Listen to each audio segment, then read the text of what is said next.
Hey all, it's Baconfly here, and today we're going to be talking about wealth inequality, especially among races.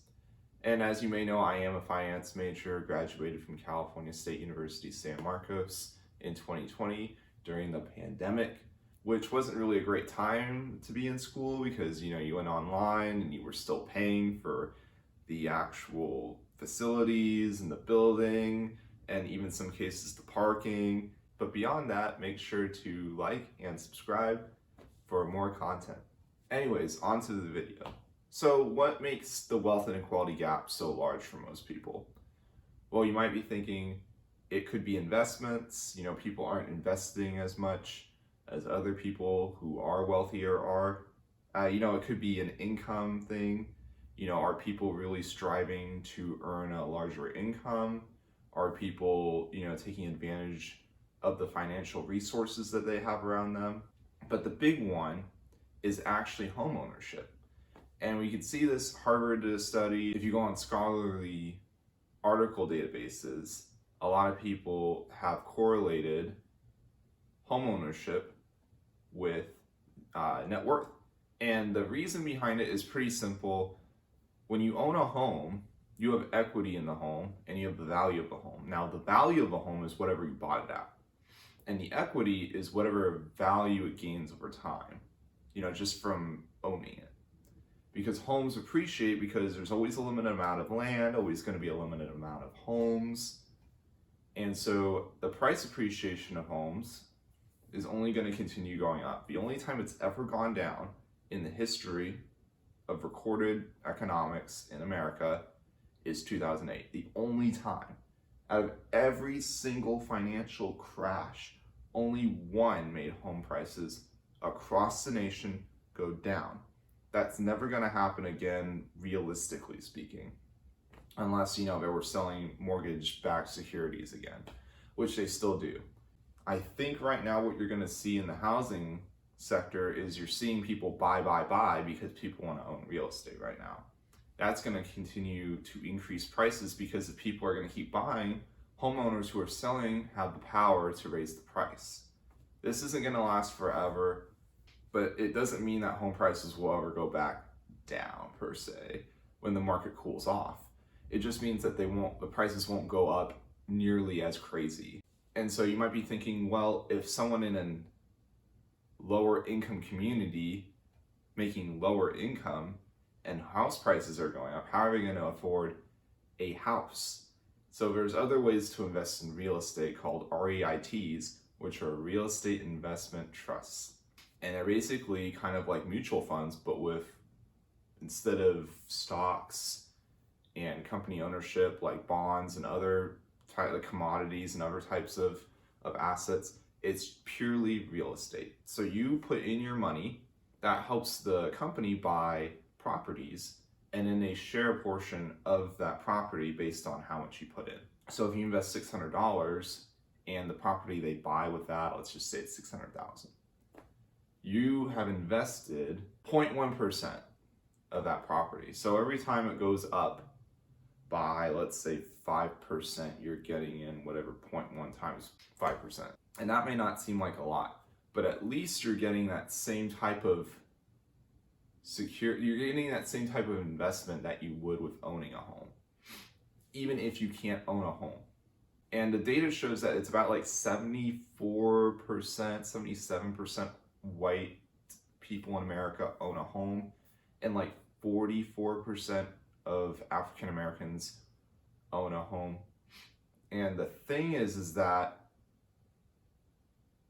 the home it's just not based on the price appreciation, it's also based off of wealth transfer. And what I mean by wealth transfer is that over time, people die, right? And this is not how normal people get rich, but it could become the norm if this does become a thing where people put into their will that they will pass down their, the things that they own, like the home, cars, whatever's inside the home, investments. They're passing those down to people below them. And hopefully they have enough assets where it helps the people down below financially in the family. So if let's say your grandpa dies or my grandpa dies and my grandpa owns a home, and he says in his will he's going to give it to me. Well, that's great because I didn't have a home to begin with, and now I have one. So that puts me in a better financial situation than someone whose grandpa didn't own a home. So the problem that we're seeing today is only going to exacerbate later on, because if the wealth inequality gap is still here and only 44% of African Americans own a home, imagine what's going to happen when the wealth transfer, the mega wealth transfer from baby boomers to millennials occurs.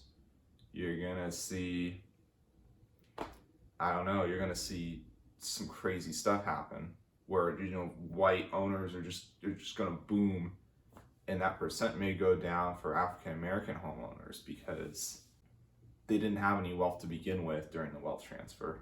So what can you do to kind of, if you're part of that 56%, or you're Latino, Latina, because I know that Hispanics also have a low percent home ownership rating. I did give an example of REITs.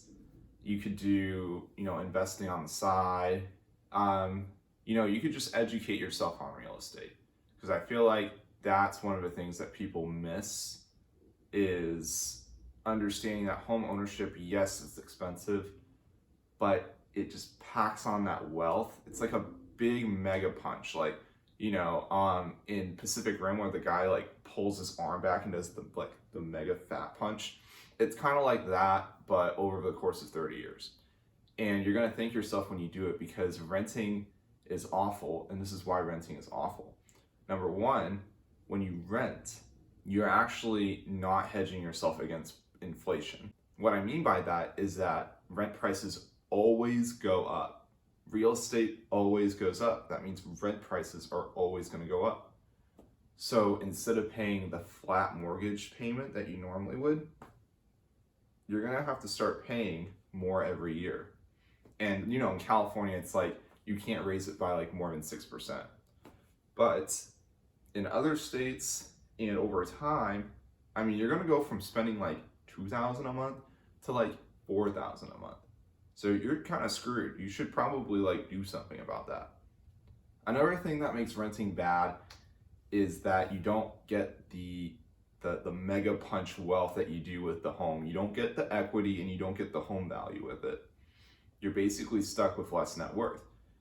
And what research shows, especially in this Harvard paper and in a New York Times article, where I think it was homeowners who are Hispanic and African American only have $8,000 of net worth, whereas white homeowners have $111,000 in net worth. And so the net worth thing is, it's assets minus liabilities. It's what you own versus what you owe. And so when you owe more than you own, you have a negative net worth. And so when you're on teetering borderline between positive and negative net worth, that's just not acceptable. You want to have a buffer. And to be honest, more people should have more than $100,000 in net worth. It's, investing in your 401k is the most important thing you can do for yourself. Investing 15% of your income at least. The math shows that if you make $50,000 a year, the average American salary, and you put 15% of your income away every single month, you will be a millionaire by the time you retire. Maybe even more, depending on how much you make on your investments. So it's really important that you invest 15% of your net worth. Unless you can do the math yourself and you're like, I make $100,000 a year, bacon fly, I could just put in 6%, and dude, I could be a millionaire in the same amount of time. I don't give a crap. You can do whatever you want, but I'm telling you, the math works. 50% of your income every freaking month until you die. So I know I went on a little rant there, but it's the truth. And make sure to subscribe, like the video, tell me how I'm doing, write in the comments section, does it suck, is it okay? What do you want to hear more about? Let me know, and that's about it. See ya.